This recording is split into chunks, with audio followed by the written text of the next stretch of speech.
চোখের নজর সত্য, নবী করিম সাল্লাল্লাহু আলাইহি ওয়াসাল্লাম বলেছেন চোখের বদনজর এমন সত্য যে একটা উটকে এই রান্নার ডেকচির মধ্যে ঢুকায় ফেলতে পারে।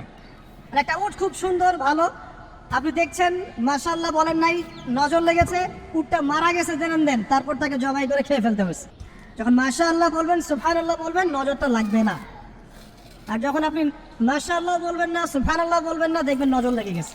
29 নম্বর আয়াত পড়ে দেখেন, আল্লাহ পাক বলছেন ওয়াকুলিল হাক্কু মির রাব্বিকুম, সত্য সেটাই যা তোমার রবের পক্ষ থেকে আসে।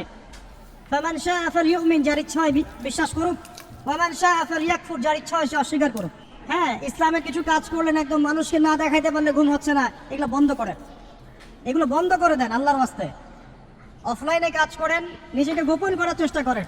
যত বেশি মানুষের কাছে নিজেকে এক্সপোজ করবেন, কাজের বরকত কমে যাবে, কাজের বরকত কমে যাবে, চোখ লাগবে, নজর লাগবে। জাদুবিদ্যা সত্য, চোখের বদনজর সত্য, রাতের এই অনিষ্টগুলো সত্য, রাতের বেলা অনেক ক্ষতি আছে। এই জন্য নবীজি বলছেন বাচ্চাদেরকে বাইরে বের করো না, এবং তোমরাও রাত যখন গভীর হবে তখন এদিক ওদিক ঘোরাফেরা করো না। দেখবেন রাত যত গভীর হয় আমাদের শহরগুলো তত জীবিত হয়, তাই না? ঘুম নাই, ঘুম কখন? ফজরের আগে আগে, ফজরের নামাজ কিন্তু নাই, ফজরের ঠিক আগে আগে, আবার ওই যে জোহরের নামাজের সময় উঠতেছে। নবীজি রাতের বেলা আর্লি ঘুমাতেন। আল্লাহ পাক আমাদের সবাইকে তাড়াতাড়ি ঘুমানোর তৌফিক দান করুন।